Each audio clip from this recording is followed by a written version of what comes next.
Lecture 5 circles.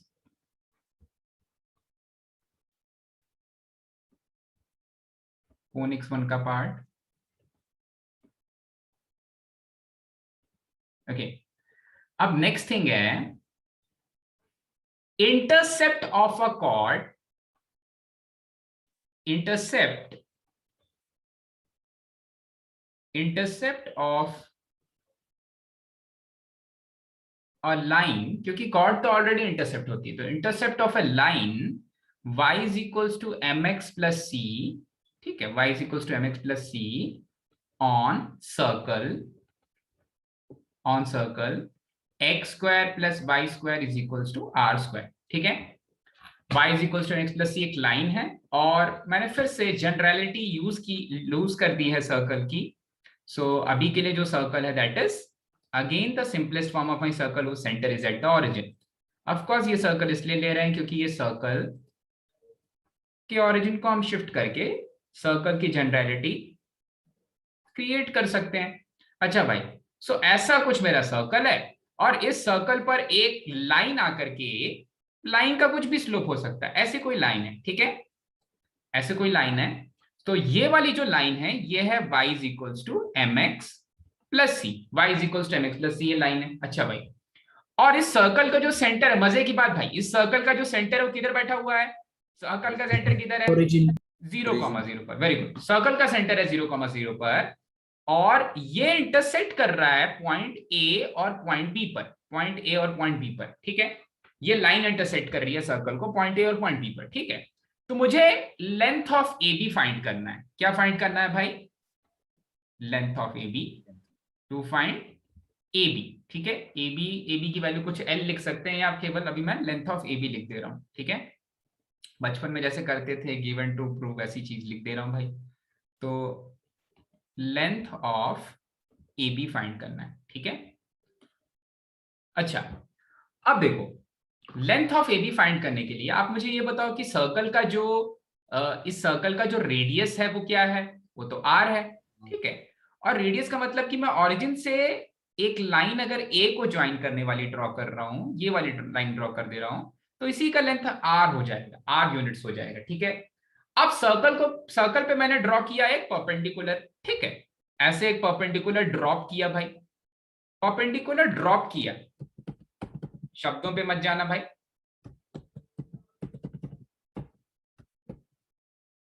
Bomb drop किया, perpendicular drop किया इस सर्कल पर, इस सर्कल पे बोल रहा हूं, इस, ओके, सर्कल पे परपेंडिकुलर ड्रॉप किया। ठीक है, अब मुझे चाहिए, देखो आपको ये राज की बात तो सभी को पता होगी शायद शायद। ठीक है, अब पता करते हैं किस किस को ये बात पता है कि अगर ये भी मेरा रेडियस है, काफी ही गंदा कला का प्रदर्शन, अगर ये भी मेरा रेडियस है, कौन सा भाई? ओबी। ठीक है, ओबी, ऑरिजिन से ज्वाइन किया पॉइंट बी को, तो ये भी मेरा रेडियस हो जाएगा, ये भी रेडियस हो जाएगा। ठीक है, ये भी रेडियस है, ये भी रेडियस है, तो फिर मुझे लेंथ ऑफ ए बी निकालना है। तो अगर foot of perpendicular A M हो गया, फुट ऑफ परपेंडिकुलर एम हो गया, तो क्या ए एम की वैल्यू बी एम के बराबर है? Yes sir. ए एम की वैल्यू बी एम के बराबर, वही सीपीसीटी। तो वही ट्राइंगल बन जाएगा आइसोसेलेस, और फिर उसका जो परपेंडिकुलर है वो मीडियन के जैसा ही दिखता है। ठीक है, चमक गया भाई। ये किस किस को नहीं समझ में आया? ए एम की वैल्यू बी एम के बराबर है, ए एम बी एम बराबर है भाई, ए एम बी एम बराबर है, ए एम बी एम बराबर है। चिन्मय चमक रहा है क्या तेरे को बेटा? चिन्मय, हाँ सर। हाँ चमक रहा है, वेरी गुड।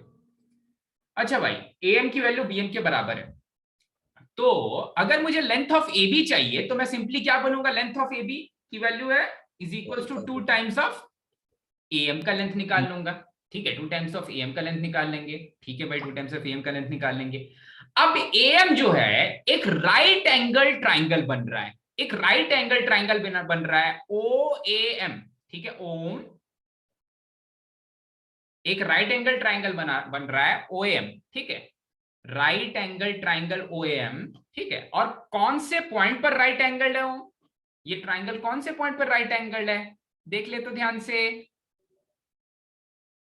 थोड़ा मुश्किल है पर नामुमकिन नहीं है, देख ले।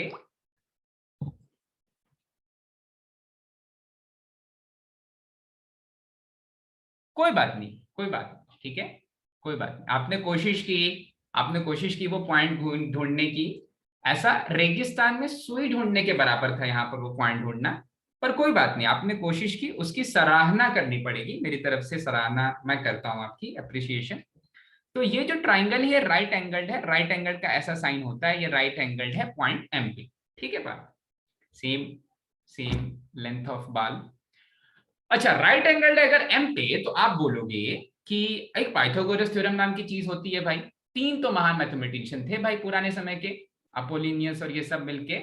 तो खुशी यहाँ पर जब मैं राइट एंगल ट्राइंगल में पाइथागोरस थ्योरम लगाऊंगा, ए ओम, ओम में ओम ए को हटा दे, ओम में लगाऊंगा अगर पाइथागोरस थ्योरम, तो क्या मिलेगा मुझे? r square is equals to om square plus am square. am square plus O M square. पर चाहिए मुझे ए एम, ठीक है, ए एम की बात करनी है। तो मैं लिखूंगा कि ए एम का स्क्वायर होता है ओ ए का स्क्वायर माइनस ओ एम का स्क्वायर। ए एम का स्क्वायर, श्रेयस स्मार्ट लग रहा है, ओ ए का स्क्वायर माइनस ओ एम का स्क्वायर होता है ए एम का स्क्वायर, होता है ना श्रेयस? हो जाएगा, तो पाइथागोरस थ्योरम से हो जाएगा। अच्छा, अब मुझे ओ ए की वैल्यू पता है, ओ ए की वैल्यू सर्कल के रेडियस के बराबर है, ठीक है। तो इसका मतलब ए एम का स्क्वायर हो जाएगा आर स्क्वायर माइनस ओम का स्क्वायर, आर स्क्वायर माइनस ओम का स्क्वायर, ठीक है ओम। अच्छा, अब ये जो ओम है, ओम का लेंथ क्या हो जाएगा? ओम का लेंथ क्या हो जाएगा? ओम का लेंथ होगा distance of origin from line y is equals to mx plus c। अब line y is equals to mx plus c को उसके स्टैंडर्ड फॉर्म में लिखना पड़ेगा। स्टैंडर्ड फॉर्म में लिखने की कोशिश करो भाई, स्टैंडर्ड फॉर्म में लिखोगे। अरे यासर कुछ बोल रहा है क्या? यासर बोल। हाँ बक, रुक जा। स्टैंडर्ड फॉर्म में, पहले लाइन को स्टैंडर्ड फॉर्म में mx minus Y plus C is equal to 0, ऐसा लिखा मैंने लाइन। और फिर 0 0 का डिस्टेंस निकालना है, इस लाइन से 0 0 का डिस्टेंस निकालना है, वही डिस्टेंस हो जाएगा ओम, ठीक है। तो ओम निकालने के लिए क्या करना पड़ेगा भाई? Distance of origin from this line, और वो डिस्टेंस हो जाएगा, अब बोल यासर। कुछ नहीं, ऐसे नहीं होता बेटा, देखो ऐसा होता है, m times of 0 minus 1 times of 0 plus c, ठीक है, इसका magnitude divided by square root of 1 plus M square. Yasir सही बोल रहा था, पर यासर 2-3 कदम आगे चला गया था, ठीक है। हम कदम कदम बढ़ाए जा, धीरे धीरे आगे बढ़ रहे हैं। अच्छा भाई, सो ये वाली वैल्यू होगी ओम के बराबर, ये वाली वैल्यू होगी ओम के बराबर। मुझे चाहिए ओम का स्क्वायर, ओम का स्क्वायर चाहिए, तो वो हो जाएगा जैसा कि यासर ने बोला, C square upon 1 plus M square is equals to ओम का स्क्वायर। अच्छा, सो ओम का स्क्वायर रख देता हूं मैं ये वाले इक्वेशन में। ये सारी कहानी बेकार रह जाएगी अगर हमें ओम का स्क्वायर नहीं मिलेगा।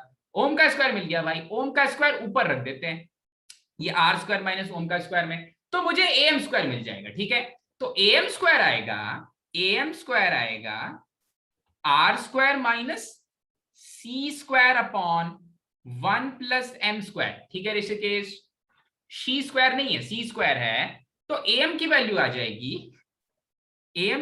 जाएगी स्क्वायर रूट ऑफ क्या square root of R square minus C square upon 1 plus M square.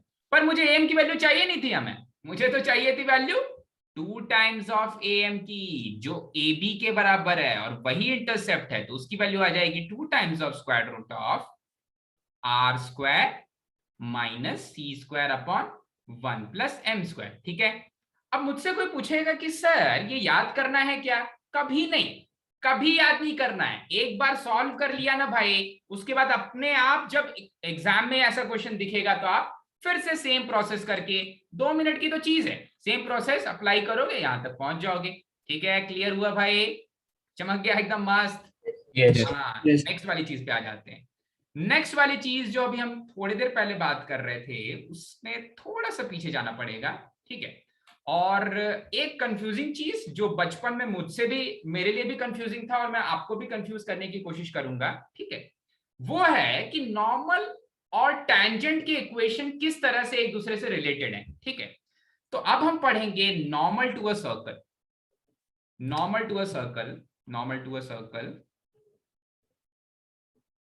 Normal to a circle. ठीक है, अब नॉर्मल टू अ सर्कल की बात की जाए,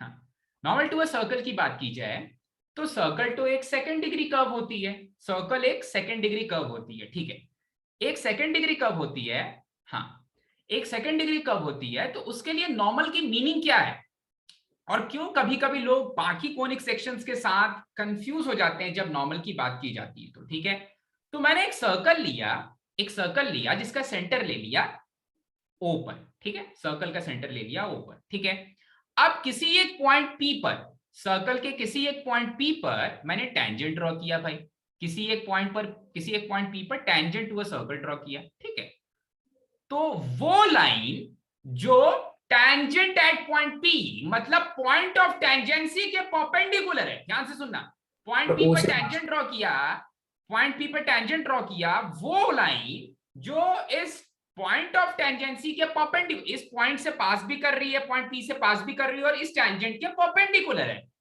इस टेंजेंट के परपेंडिकुलर भी है भाई वो लाइन, इस टेंजेंट के परपेंडिकुलर है। ठीक है, तो हर वो लाइन जो इस टेंजेंट के परपेंडिकुलर होगी ना, वो हमेशा सेंटर से पास करेगी। ऐसा क्यों होता है भाई, ऐसा क्यों होता है? क्योंकि लाइन ज्वाइनिंग रेडियस या लाइन ज्वाइनिंग सेंटर, ये वाली चीज, ये टेंजेंट की मीनिंग ही होती है, ये टेंजेंट की मीनिंग ही होती है कि ये सर्कल को टच कर रहा है। तो वहां से अगर कोई लाइन आप ड्रॉप करोगे हमेशा परपेंडिकुलर होगा। आपने इसको कंस्ट्रक्शन से प्रूव किया होगा, 180 डिग्रीज बनता है बचपन में। ठीक है, मैं वो प्रूफ पे नहीं जा रहा हूं भाई। लाइन ज्वाइनिंग सेंटर या रेडियस को ड्रॉप करोगे, ये एक्चुअली टेंजेंट है, मैं इसको थोड़ा छोटा ले रहा हूं क्योंकि और ढेर सारी चीजें लिखनी है। ठीक है, तो अभी के लिए नॉर्मल की मीनिंग क्या है? Normal to a circle, normal to a circle, काफी गंदा लिखा मैंने, अच्छे से लिखते हैं भाई। नॉर्मल टू अ सर्कल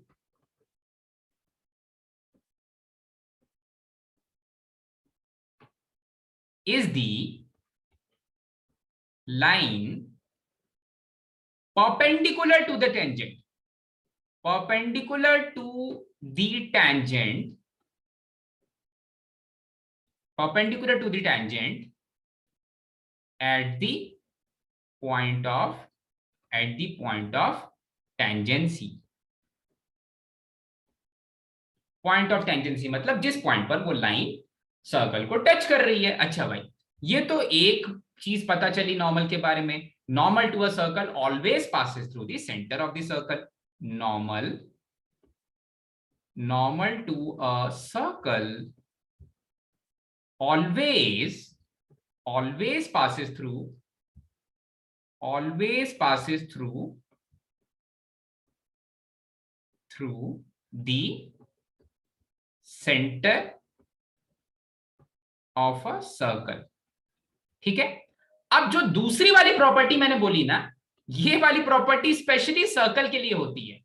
ऊपर वाली प्रॉपर्टी तो सारे कर्व्स के लिए होती है, ये वाली प्रॉपर्टी केवल सर्कल के साथ होती है कि उस सर्कल का जो नॉर्मल होता है वो सर्कल के सेंटर से पास करता है। ये केवल सर्कल के लिए होती है और बाकी सेकंड डिग्री किसी दूसरे कर्व के लिए नहीं होती। लेकिन बाकी सारे के सारे कोनिक्स के लिए नॉर्मल की मीनिंग वही है कि अगर कोई भी मैं कोनिक सेक्शन का कोनिक बनाऊंगा, उस पर कोई भी एक पॉइंट लेकर के टेंजेंट बना दूंगा, तो उस टेंजेंट के जो परपेंडिकुलर लाइन होगी वो लाइन उस कर्व का, उस कर्व की नॉर्मल होगी। ठीक है, ये केवल only for circle, only for circles, only for circles। ठीक है, अब देखो एक सेकेंड डिग्री कर्व का इक्वेशन कैसा होता है, एक सेकेंड डिग्री कर्व का इक्वेशन कैसा होता है? सेकेंड डिग्री कर्व का इक्वेशन होता है ax square plus 2hxy plus by square plus 2gx plus 2fy plus C is equal to 0। ठीक है, ये general equation of second degree है, general equation of second degree. अच्छा, इस general equation of second degree, ये general equation of second degree एक conic कब represent करता है? ये general equation of second degree एक कोनिक तब रिप्रेजेंट करता है जब डेल्टा की वैल्यू नॉन जीरो हो जाती है, डेल्टा की वैल्यू नॉन जीरो हो जाती है और वो डेल्टा होता है ABC plus 2FGH minus AF square minus BG square minus CH square. ठीक है, इसकी वैल्यू नॉन जीरो होनी चाहिए भाई। ठीक है, इसकी वैल्यू नॉन जीरो होनी चाहिए। पर डेल्टा के बारे में मैंने आपको कुछ और भी बताया था। डेल्टा एक डिटर्मिनेंट होता है। ये डेल्टा डिटर्मिनेंट किस चीज का होता है भाई? ये डेल्टा डिटर्मिनेंट होता है ABC ऑफ GH, ऐसा A B C और फिर F G H और उसका mirror image H G F। ठीक है, ये नॉन जीरो हो जाना चाहिए, ये नॉन जीरो हो जाना चाहिए। ठीक है, अच्छा भाई, अब कोई भी सेकंड डिग्री कर्व, कोई भी सेकंड डिग्री कर्व का हम नॉर्मल का इक्वेशन लिख रहे हैं, कोई भी सेकंड डिग्री कर्व का नॉर्मल का इक्वेशन, कोई भी सेकंड डिग्री कर्व के नॉर्मल का इक्वेशन, तो ऑफ कोर्स अगर आप नॉर्मल का इक्वेशन लिख रहे हो तो वो पॉइंट लाई करना चाहिए कर्व के ऊपर भाई। अरे अगर आप किसी कर्व के टैंजेंट की बात करो तो टैंजेंट पहले उस कर्व को टच करेगा। अरे सर्कल नहीं होनी चाहिए वो कर्व, जरूरी नहीं। ठीक है, हाँ, ऐसे कोई कर्व हो सकती है, मान लो ऐसा कोई कोनिक है। ठीक है, तो ये उसका पॉइंट ऑफ टेंजेंसी हो जाएगा, ये पॉइंट ऑफ टेंजेंसी हो जाएगा। तो पॉइंट तो कर्व के ऊपर लाई कर रहा है ना, तभी तो इसके परपेंडिकुलर आप जो लाइन बनाओगे वो नॉर्मल बनेगा, अगर ये टेंजेंट है तो। ठीक है, तो नॉर्मल भी कर्व के ऊपर ही किसी पॉइंट पे डिपेंड करता है, नॉर्मल भी कर्व के ऊपर के ही किसी पॉइंट पर डिपेंड करता है। अच्छा भाई, तो अगर मैं बोलूं कि नॉर्मल मुझे निकालना है जबकि कोई पॉइंट x1, y1 कर्व पे लाई कर रहा है। अब मैं specially normal to the circle की बात नहीं कर रहा हूं, मैं जनरल नॉर्मल, किसी भी सेकंड डिग्री कर्व के नॉर्मल की बात कर रहा हूं। ठीक है, तो for point, for normal at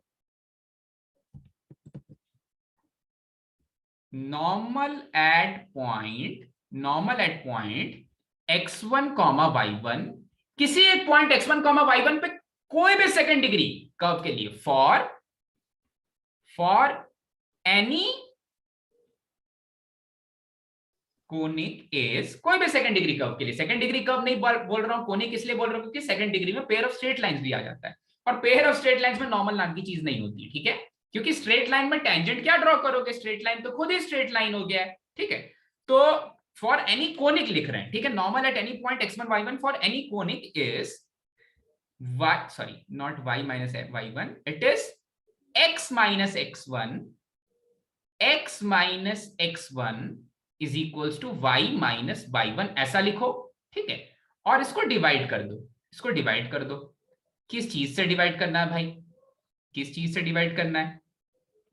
x minus x1 और y माइनस y1। ठीक है, और y माइनस y1, इसको डिवाइड करो। जो यहां पर आपको फर्स्ट लाइन दिख रहा है ना, फर्स्ट रो दिख रहा है, ये फर्स्ट वाला रो A H और G में आप A को दे दो x1, H को दे दो y1 और G को एज इट इज लिखो। ठीक है, मतलब फर्स्ट वाले रो में जो फर्स्ट कॉलम का फर्स्ट मेंबर है A, इसके पास जाएगा x1, इसके पास चला जाएगा x1, H के पास चला जाए y1 और G को एज इट इज रख दिया जाए। तो इस तरह से लिखो A times of x1 plus H times of y1 plus G। Okay, ठीक है, जो फर्स्ट वाला रो था उसको यहां पर डिक्टो कॉपी कर दिया, उसमें x1 y1 मल्टीप्लाई कर दिया। ठीक है, ओके।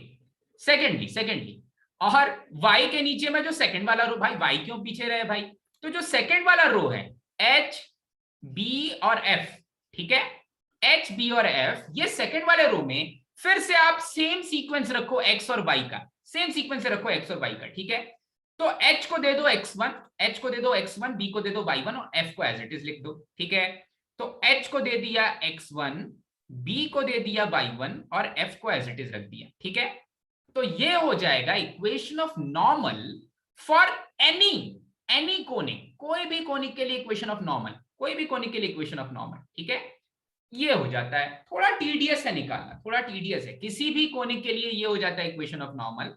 पर अब हम समझेंगे कि सर्कल की जो स्पेशलिटी है, सर्कल इतना स्पेशल है कि उसका नॉर्मल उसके सेंटर से पास कर रही है, इसलिए क्यों इजी होगा किसी सर्कल का नॉर्मल निकालना एज कंपेयर टू बाकी किसी दूसरी कर्व से। ठीक है, तो सर्कल की प्रॉपर्टी यूज करके भी, अभी हमने क्या निकाला भाई, कोई भी सेकंड डिग्री कर्व के लिए नॉर्मल निकाल लिया। आप स्पेशली सर्कल के लिए नॉर्मल निकालते हैं, स्पेशली सर्कल के लिए नॉर्मल निकालते हैं, ठीक है। अच्छा भाई, स्पेशली सर्कल के लिए नॉर्मल निकालेंगे तो यहां पर निकालेंगे, यहां पर ले लेते हैं नॉर्मल फॉर किसके लिए, सर्कल का general equation X square plus Y square plus 2gx plus 2fy plus c is equal to 0, ठीक है। ये मेरे सर्कल का जनरल फॉर्म है, सर्कल का जनरल फॉर्म मिल गया। अब सर्कल के जनरल फॉर्म में, सर्कल के जनरल फॉर्म में जो सेंटर है वो है minus of G comma minus of F, ठीक है, minus of G comma minus of F का सेंटर है। अच्छा भाई, minus of G comma minus of F का जो सेंटर है उसको मैंने दे दिया एक टेंजेंट। क्यों दिया? क्योंकि normal actually point of tangency पे ही बनता है, तो मुझे पॉइंट ऑफ टेंजेंसी जो चाहिए और पॉइंट ऑफ टेंजेंसी चाहिए, इसलिए टेंजेंट चाहिए। तो कोई तो x1 y1 पर आकर एक टेंजेंट ड्रॉ किया गया, x1 y1 पे एक टेंजेंट ड्रॉ किया गया और इस टेंजेंट के जो परपेंडिकुलर लाइन बनेगी वो हो जाएगी मेरी नॉर्मल। तो इस टेंजेंट के परपेंडिकुलर ऐसा बन गया मेरा नॉर्मल, ऐसा बन गया, ये हो गया मेरा नॉर्मल। अब आप सभी को ये पता है कि ये जो नॉर्मल है ये पक्का पक्का ये नॉर्मल पास तो कर रहा है x1 y1 से, ठीक है। तो अगर मुझे नॉर्मल का इक्वेशन लिखना पड़ेगा तो मुझे एक पॉइंट पता है नॉर्मल के ऊपर, एक पॉइंट पता है, तो नॉर्मल का इक्वेशन में लिखूंगा y minus y1 is equals to some slope times of x minus x1, normal का इक्वेशन। अब वो स्लोप क्या होगा भाई? तो स्लोप ऑफ नॉर्मल के लिए आपको दो पॉइंट्स पता है भाई, स्लोप ऑफ नॉर्मल के लिए आपको ये वाला पॉइंट पता है और ये वाला पॉइंट पता है, एक ये वाला पॉइंट पता है, दूसरा ये वाला पॉइंट पता है, ठीक है। तो इन दोनों पॉइंट्स का यूज करेंगे स्लोप ऑफ नॉर्मल निकालने के लिए, और स्लोप ऑफ नॉर्मल लिखेंगे, स्लोप ऑफ नॉर्मल क्या लिखेंगे भाई? स्लोप ऑफ नॉर्मल दीक्षा बोल तो बेटा, क्या लिख देंगे slope of normal? Minus F minus Y divided by minus G minus X. Okay, y1 plus F उल्टा ले लेते हैं, y1 plus F divided by x1 plus G, y1 plus F divided by x1 plus G, ये slope of normal हो जाएगा। अच्छा, तो यहां से जो इक्वेशन ऑफ नॉर्मल आएगा वो कैसा, कुछ ऐसा आ जाएगा, x minus x1 upon x1 plus G is equals to y minus y1 upon y1 plus F. Clear है? इक्वेशन ऑफ नॉर्मल ये आ जाएगा किसी सर्कल के लिए, किसी सर्कल के लिए इक्वेशन ऑफ नॉर्मल ये आ जाएगा, ठीक है। अब देखो वापस चले जाते हैं ऊपर वाले पार्ट पे, वापस चले जाते हैं ऊपर में जो हमने लिखा था।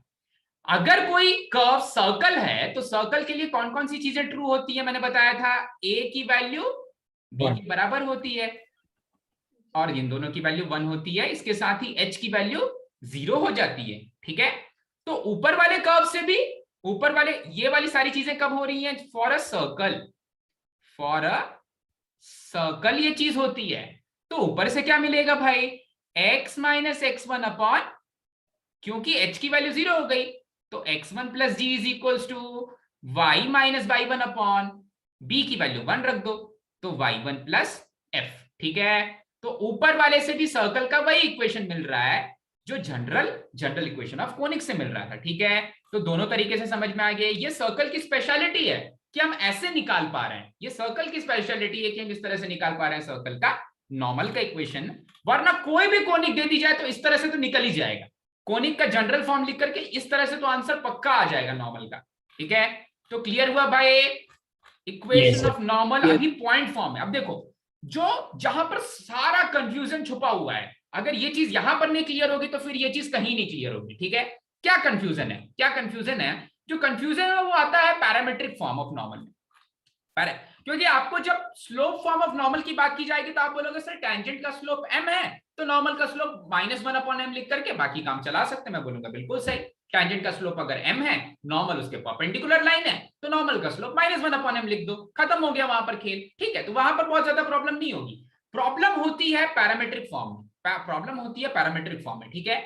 तो अभी हम डिस्कस करने वाले हैं parametric form of normal, parametric form of normal. अब देखो यहां पर अभी आपकी आंखें खुलेंगी थोड़ा सा, पैरामीट्रिक फॉर्म ऑफ नॉर्मल।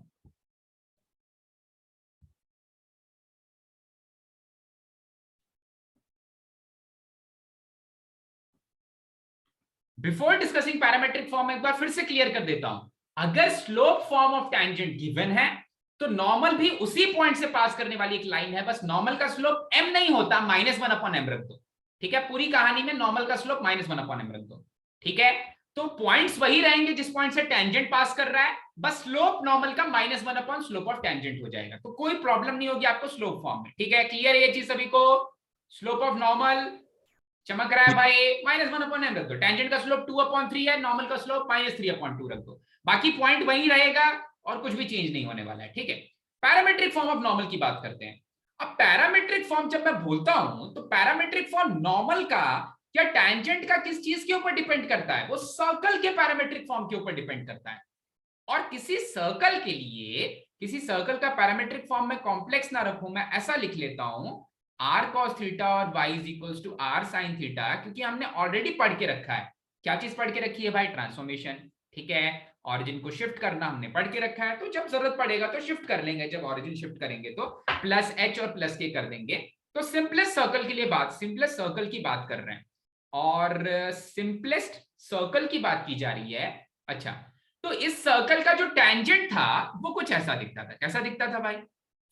इस सर्कल का टेंजेंट दिखता था, क्योंकि सर्कल कुछ ऐसा था, x² + y² is equals to r², तो टेंजेंट का फॉर्म बनता था x(x1) + y(y1) is equals to r² के फॉर्म में।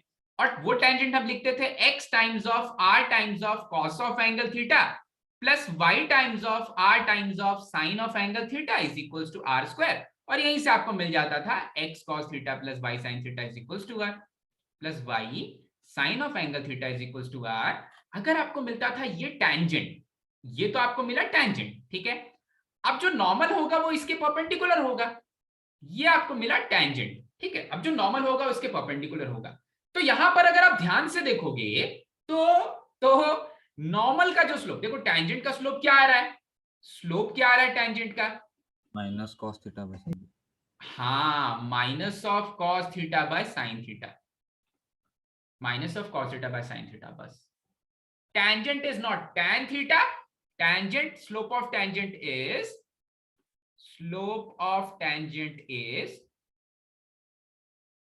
always rate of change of y with respect to x.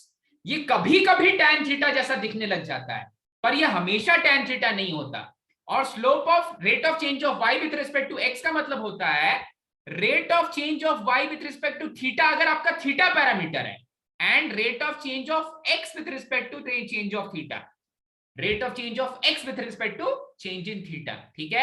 तो अगर आप ध्यान से देखोगे तो आपका y क्या है भाई? y क्या है ऊपर? y है r sin theta.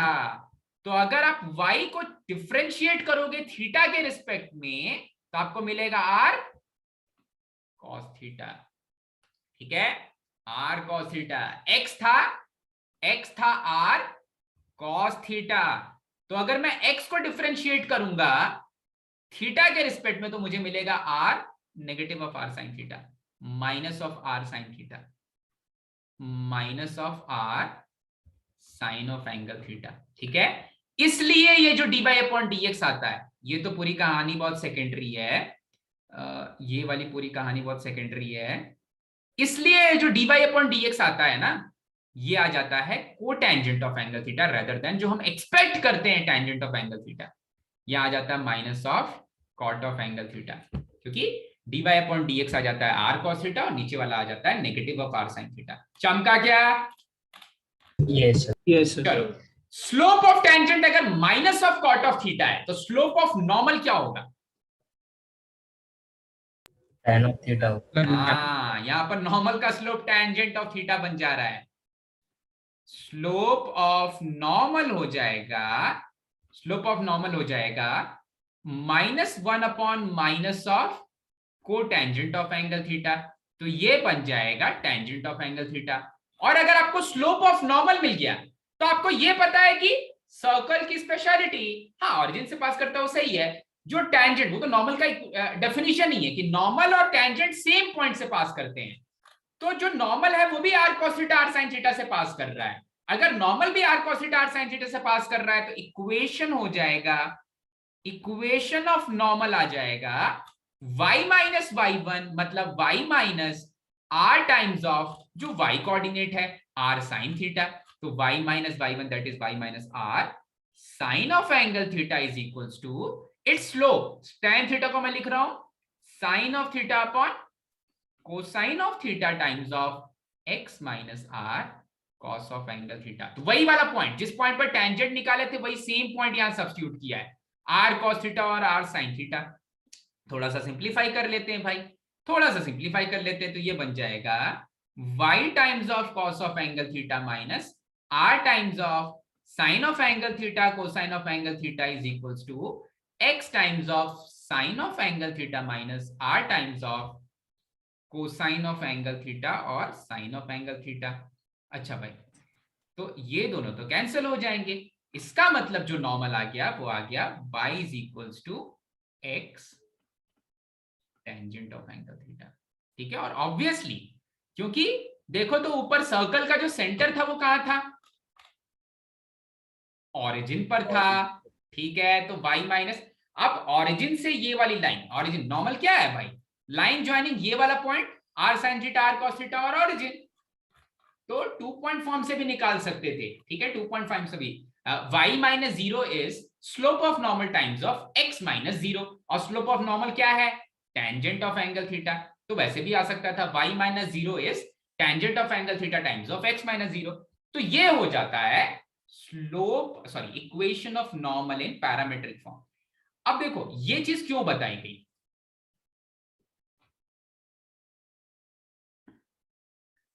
Director circle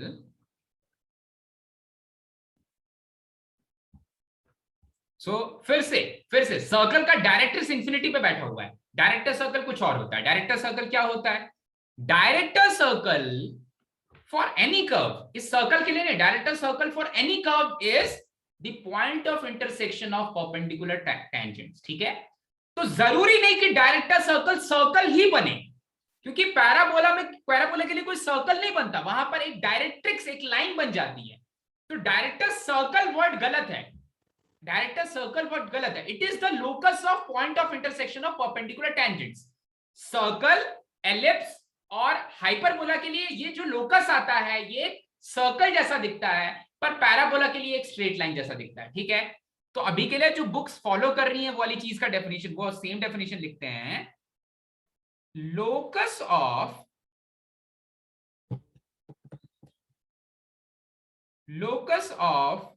the point of intersection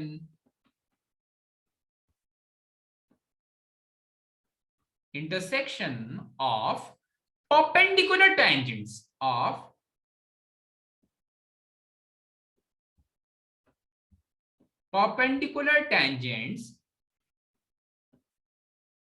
to any curve, ठीक है, to any curve is called its director। ठीक है, तो डायरेक्टर वर्ड करेक्ट है, डायरेक्टर सर्कल वर्ड गलत है। डायरेक्टर सर्कल वर्ड गलत क्यों है, क्योंकि पैराबोला के लिए कोई सर्कल नहीं बनता, पैराबोला के लिए बनता है एक स्ट्रेट लाइन। ये जो लोकस आता है, ये जो पाथ आता है जहां पर उस कर्व के परपेंडिकुलर टेंजेंट्स मीट कर रहे हैं, वो पैराबोला के लिए एक स्ट्रेट लाइन होता है, एलिप्स, हाइपरबोला और सर्कल के लिए एक सर्कल होता है। ठीक है, तो इस कॉल्ड इट्स डायरेक्टर, ये करेक्ट डेफिनेशन होनी चाहिए। डायरेक्टर सर्कल ना बोल के उसको डायरेक्टर बोलना चाहिए, पर बुक्स में डायरेक्टर सर्कल लिखा हुआ है और पैराबोला के लिए उसका नाम दे दिया गया है डायरेक्ट्रिक्स। ठीक है, तो बुक्स में उन्होंने डायरेक्टर सर्कल लिख दिया है। ठीक है, अब ये निकालते कैसे और होता क्या है, ठीक है, तो उसकी बात की जाए भाई। ओके, सो ओके, अगर मैंने लिया एक, चश्मा कहाँ है, अगर मैंने लिया एक ऐसा कोऑर्डिनेट एक्सेस ले लिए भाई, कोऑर्डिनेट एक्सेस ले लिए, और मैंने ले लिया एक फिर से सर्कल की जनरलिटी को यूज करके एक सर्कल लिया जिसका सेंटर है ऑरिजिन पर। ठीक है, इसका सेंटर है ऑरिजिन पर। ओके, तो ये सर्कल कुछ ऐसा दिखता है। कैसा दिखता है भाई, ये सर्कल दिखता है x square plus Y square is equals to are square के फॉर्म का। ठीक है, अब इस सर्कल के ऊपर मैंने पेयर ऑफ टेंजेंट्स ड्रॉ किए। ठीक है, पेयर ऑफ टेंजेंट्स ड्रॉ किए, ऐसा एक टेंजेंट ड्रॉ किया, ऐसा एक टेंजेंट ड्रॉ किया, हाँ, और एक टेंजेंट ऐसा ड्रॉ किया। ठीक है, एक टेंजेंट ऐसा ड्रॉ किया। ठीक है, तो ओके, ये टेंजेंट्स अगर परपेंडिकुलर हो जाए, ये टेंजेंट्स अगर परपेंडिकुलर हो जाएं तो इनके पॉइंट ऑफ इंटरसेक्शन, ये टेंजेंट्स कहां इंटरसेक्ट कर रहे हैं, ये वाला पॉइंट मान लेते हैं पॉइंट पी पर, पॉइंट पी पर इंटरसेक्ट कर रहे हैं, इसी का नाम लिख लो एच कॉमा के। तो ये एच कॉमा के जैसा मूव करेगा वो जो पाथ है, क्योंकि ये क्लॉटेड टेंजेंट्स नहीं है, ऐसा फिर से कोई टेंजेंट दूसरा टेंजेंट होगा भाई, फिर से कोई पेयर ऑफ टेंजेंट्स होंगे जो 90 डिग्री पर मीट कर रहे हैं, ऐसा एक टेंजेंट होगा, ये वाला टेंजेंट और एक और टेंजेंट ले लो, ये वाला टेंजेंट, मान लो ये दोनों टेंजेंट्स 90 डिग्री पर मीट कर रहे हैं, तो ये भी अगर 90 डिग्री में मिल रहा है तो ये वाला पॉइंट भी वो मूविंग पॉइंट के लोकस में ही आएगा। ठीक है, ऐसे infinite tangents, infinite pairs of tangents बनेंगे, और इनका जो लोकस आ जाता है, इनका जो लोकस आ जाता है वो आ जाता है एक सर्कल। मतलब ये जो पॉइंट है, जो point of intersection of perpendicular tangents है, वो जो पाथ बनता है वो एक सर्कुलर पाथ आ जाता है, सर्कल के लिए, एलिप्स के लिए और हाइपरबोला के लिए। उनके सर्कल्स कुछ डिफरेंट दिखते हैं, सर्कल का सर्कल कुछ डिफरेंट दिखता है, रेडियस अलग अलग होता है। ठीक है, और पैराबोला के लिए डायरेक्ट्रिक्स बन जाता है। ठीक है, तो अब हम निकालेंगे कि भाई, अब चेक करेंगे कि भैया ये कैसे निकालते हैं इस चीज का लोकस। ठीक है, एक सेकंड में चश्मा लेके आता हूं, स्टॉप कर दो रिकॉर्डिंग, नहीं पहुंचना है, कैसे अलग अलग सॉल्व करना है। कोई भी टेंजेंट जिसका स्लोप m है, कोई भी टेंजेंट जिसका स्लोप m है, और ये सर्कल है x square plus Y square is equal to are square. ठीक है, तो इस सर्कल पे कोई भी टेंजेंट किस तरह का दिखेगा, any tangent to the circle, slope form में बताना, any tangent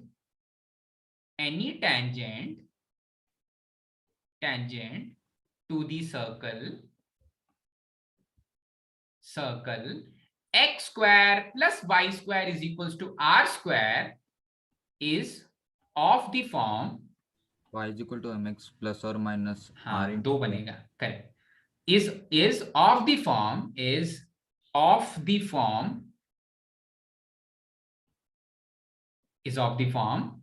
y is equals to mx plus or minus square root of 1 plus m square, square root of 1 plus m square। ठीक है, अब देखो दो टेंजेंट्स बन रहे हैं ना, तो इनका जो पॉइंट ऑफ, दो टेंजेंट्स यहीं पर छुपे हुए हैं, दो टेंजेंट्स यहीं पर छुपे हुए हैं। ठीक है, तो इनका जो पॉइंट ऑफ इंटरसेक्शन है, इन टेंजेंट्स का जो पॉइंट ऑफ इंटरसेक्शन है, अलग अलग स्लोप्स आने वाले हैं, अलग अलग स्लोप्स आने वाले हैं, उन टेंजेंट्स का जो पॉइंट ऑफ इंटरसेक्शन आने वाला है वो क्या आने वाला है, वही वो आने वाला है ना h कॉमा के आने वाला है। ठीक है, तो यहां पर दो टेंजेंट्स का इक्वेशन लिखा गया है, दो टेंजेंट्स का इक्वेशन, एक पॉइंट से दो टेंजेंट ड्रॉ कर रहे हैं। ठीक है, तो एक पॉइंट जो है ना, जिस पॉइंट से दो टेंजेंट ड्रॉ किया जा रहा है, वो मैं कुछ ऐसा लिख रहा हूं। अब देखो m अभी m वेरिएबल जैसा बिहेव करने लग जाएगा जब मैं पॉइंट फिक्स कर दूंगा, तो समझो इस चीज को।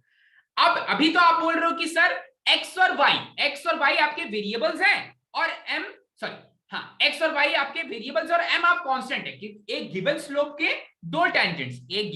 दो टेंजेंट्स हो सकते हैं मेरे सर्कल पर, ऐसा दिख सकता है भाई, कुछ भी स्लोप, अरे सर्कल ऐसा ले लो, तो ये वाला स्लोप, दोनों लाइंस पैरेलल है तो उनका स्लोप सेम होगा, तो एक कांस्टेंट स्लोप के दो टेंजेंट्स हो सकते हैं। ठीक है, पर अगर इसी लाइन को मैं h k से पास करा दूं, इसी लाइन को मैं h k से पास करा दूं भाई, h k से पास करा दूं, तो मैं लिखूंगा k is equals to mh plus and minus square root of 1 plus m square. अब क्या हो रहा है ना, अब मैंने h और k फिक्स कर दिया, बाहर वाला पॉइंट फिक्स कर दिया, मतलब मूव कर रहा है वो पॉइंट, पर पॉइंट एक केस के लिए फिक्स कर दिया। ठीक है, तो अब टेंजेंट्स के दो अलग अलग स्लोप आ रहे हैं, दो अलग अलग स्लोप छुपे हुए हैं यहां पर, क्योंकि m क्वाड्रेटिक है इसलिए दो स्लोप्स हैं, तो उस h k से पास करने वाले दो अलग अलग लाइंस हैं। ये चमक रहा है क्या, चमका गया, h k एक पॉइंट है पर उससे पास करने वाले दो रेड लाइन दिख रहा है, या वो ब्लू वाले पॉइंट से देखो दो अलग अलग पॉइंट्स हैं, तो दो अलग अलग वैल्यूज ऑफ m आने वाली है, दो अलग अलग वैल्यूज ऑफ m आने वाली है। ठीक है, यहीं पर दिमाग लगाना भाई, m स्क्वायर में क्वाड्रेटिक है, दो अलग अलग वैल्यूज ऑफ m आने वाली है, तो फिर मैं लिखूंगा कि k माइनस mh का जो होल स्क्वायर होगा वो होगा 1 प्लस m स्क्वायर के बराबर। ठीक है भाई, नेगेटिव पॉजिटिव वाला खेल यहीं पर खत्म कर दिया जैसे ही स्क्वायर किया। ठीक है, इसको थोड़ा सा और एक्सपैंड करते हैं, तो ये बनेगा, दोनों तरफ मैंने स्क्वायर किया है, k माइनस mh को LHS में ले जाके स्क्वायर कर दिया, तो ये बन जाएगा k square plus m square h square minus 2mh k is equals to 1 plus m square. इसको स्टैंडर्ड फॉर्म में लिख लेते हैं। अब वेरिएबल कौन है, कोई बताएगा क्या मेरा वेरिएबल? ऋषिकेश बोल तो वेरिएबल क्या है? एम वेरिएबल है, एम वेरिएबल है और एच और के का लोकस निकालना है। दो वैल्यूज आने वाली है एम की, हाँ दो वैल्यूज आने वाली है एम की, दो वैल्यूज आने वाली है एम की।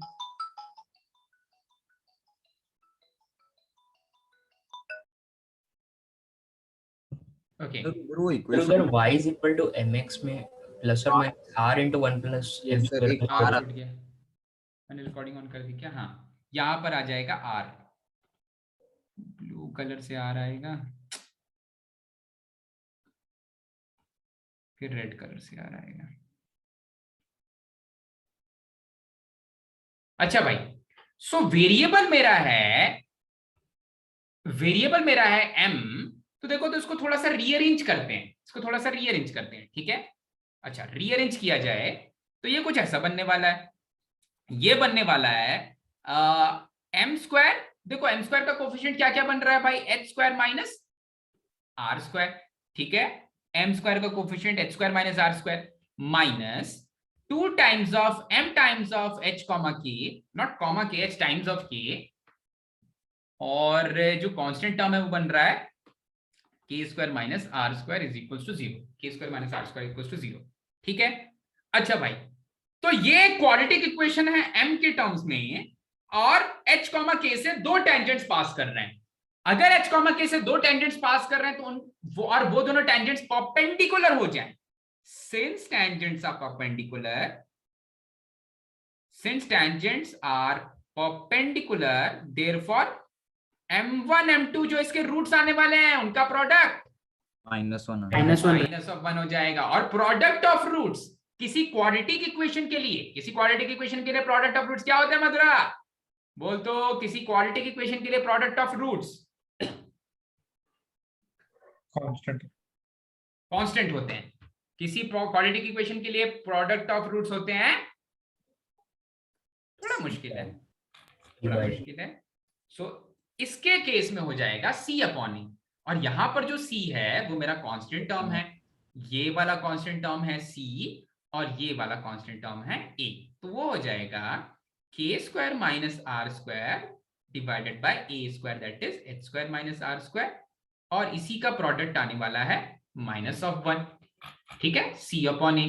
तो इसका मतलब k square minus are square की value minus of h square plus R square के बराबर आ जाएगी, और कहीं ना कहीं k square plus h square की value 2 times of R square आ जाएगी। और क्योंकि कोई भी पैरामीटर नहीं बचा है, जो m एक पैरामीटर जैसा दिख रहा था, जो आपको इक्वेशन में दिया गया था शुरुआत में circle x square plus Y square, उसमें r कांस्टेंट था, तो अभी भी वो कांस्टेंट वाला r क्रिएटेड है। तो अब आप h की जगह पर x और k की जगह पर y रख सकते हो। अब आप h की जगह पर x और k की जगह पर y रख सकते हो, तो ये बन जाएगा भाई। इसका मतलब एक सर्कल का जो डायरेक्टर सर्कल है उसका रेडियस √2 हो जाएगा, √2 times of the original radius of circle, ठीक है, √2 times of the radius of given circle होता है, ठीक है। आइसोसेलेस ट्रायंगल फॉर्म हो रहा है इसलिए